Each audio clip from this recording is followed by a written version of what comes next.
Welcome to Season 2, Episode 5 of the podcast. Tonight we descend into the depths, where voices echo through the void, not because they were too weak, but because the world was too afraid to listen. But silence. Silence, my dear listener, is rarely innocent. It arrives not as an absence, but an execution. Not a quiet room, but a closed casket. Not peace, but a burial. There are names you were never taught, stories erased by omission, truths cut from the public record like tumors. And what remains? Sanitized scripts, neatly packaged myths, history as propaganda. We are told this is the land of the free, the home of the brave. But tell me, what becomes of the brave when their freedom is inconvenient? Let us begin with the silenced. In 1971, a man named Daniel Ellsberg leaked the Pentagon Papers, 7,000 classified pages revealing decades of government deception surrounding the Vietnam War. He was called a traitor, a criminal, a threat. But history remembers him differently now. As a patriot, a whistleblower, a man who risked everything because the truth mattered more than permission. The same can't yet be said for Reality Winner, or Edward Snowden, or Chelsea Manning. They spoke, and for that they were disappeared. Into prisons, into exile, into character assassination. Isn't it curious? When someone exposes a crime committed by the powerful, it's not the criminal who is punished, but the one who dares to shine a light. Movements rise, and if they cannot be co-opted, they are crushed. And if they cannot be crushed, they are condemned to oblivion.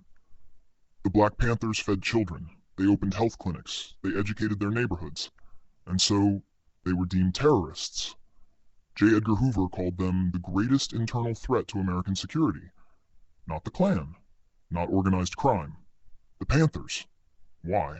Because they taught the oppressed that dignity was not a gift. It was a right.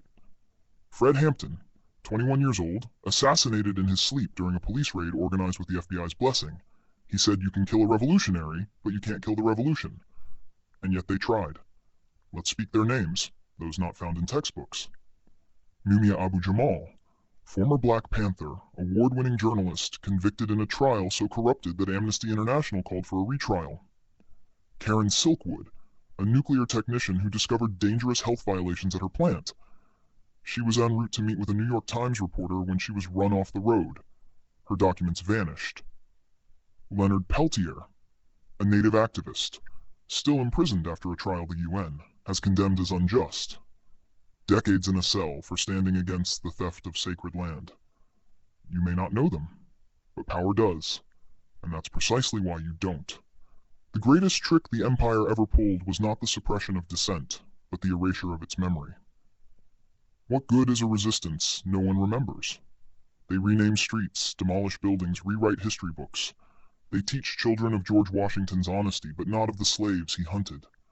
They show you Rosa Parks sitting quietly on a bus, not the years of strategy, defiance, and threats that surrounded her stand.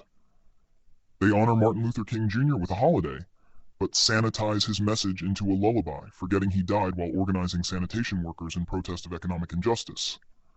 They bury movements beneath platitudes. They replace revolution with rebranding. And they sell you the corpse of rebellion dressed in corporate slogans. In the shadows, the resistance whispers still. Activists are building mutual aid networks while politicians withhold relief. Citizen journalists are documenting police violence while the mainstream runs distractions. Hacktivists are unearthing secrets, one leak at a time. In Iran, women burn their hijabs as cameras roll. In Myanmar, students print underground newspapers by hand. In the United States, trans activists fight bans in states that deny their humanity. The battle never stopped, only the spotlight moved. You who listen, you who dare to question, you are the legacy of these lost voices. You are the signal breaking through the noise. You are the descendant of dreamers, of fighters, of truth-tellers burned at the stake of public convenience. And if you think you are too small to matter, let me remind you, it has always been the smallest sparks that start the fiercest fires. So let this episode echo like thunder underground. Let Fred Hampton's words ring in your memory. Where there's people, there's power. Let Reality Winner's sacrifice not be in vain. Let Snowden's exile not be a tomb. Let the unknown rebels, the ones whose names history will never speak, know this. We are listening. We remember. We resist. We rise.